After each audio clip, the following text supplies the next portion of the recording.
Alright, hi everybody. I'm back for number 2. Use this function, x minus 3 over x squared minus x minus 6. That does happen to factor. Multiply to negative 6 and add to negative 1. I think that's negative 3 and positive 2. Alright, well in that case, these are canceling out. So, f of x will equal, it'll look almost exactly like this one, but it's f of x equals 1 over x plus 2 is almost exactly like this one. But part A is there is a hole. The hole will be, because x still can't be 3, because 3 makes this 0. But when I plug 3 in here, it's 1 over 3 plus 2. So the y-coordinate is 1/5. So we do have a hole at, the answer is yes, we do have a hole, and it is at 3 1/5. Okay, everything I do from now on, I'm going to use this one. What are the zeros of f of x? That's when the numerator is equal to 0. Well, the numerator is never 0. It's always 1. So there are none.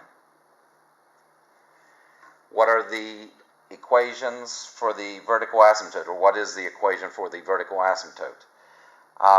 That's when the denominator, again, is 0, and that's x plus 2. When that equals 0, that means x is negative 2. So we have a vertical asymptote. Horizontal asymptote.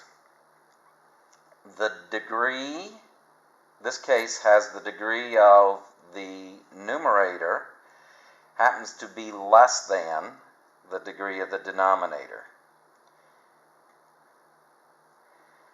Okay?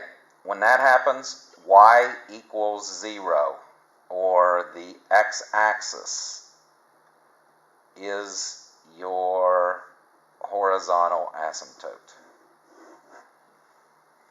Now, our critical value number line, we don't have any zeros. We only have one vertical asymptote. So that's all I'm going to put on there. We have to remember this hole when we graph. But left of negative 2, let's use negative 4 for a test point. I'm using this one, f of x, our simplified, is 1 over x plus 2, and I just got to remember to put the hole in it, and then we're good.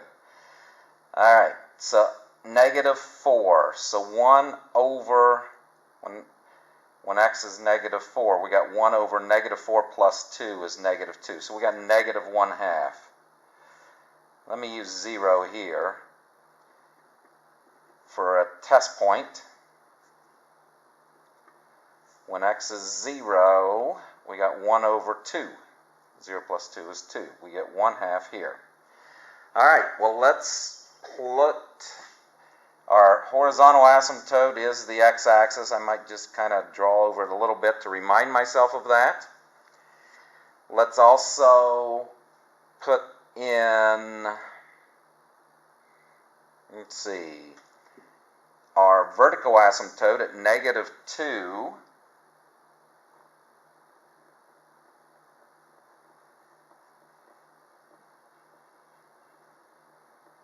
There we go. So I got my horizontal, my vertical asymptote. I'm going to put negative 4, negative 1/2. I'm going to put that point there.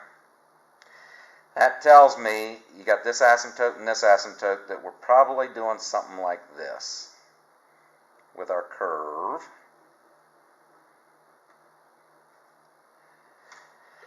And 0 is 1/2 right there. Remember, this is an asymptote and this is an asymptote, and we're above, so we're probably really close up here. And as we go down, we get really close to the other one down here. All right. I'm going to, this is a shorter one, isn't it? I got to it a little quicker.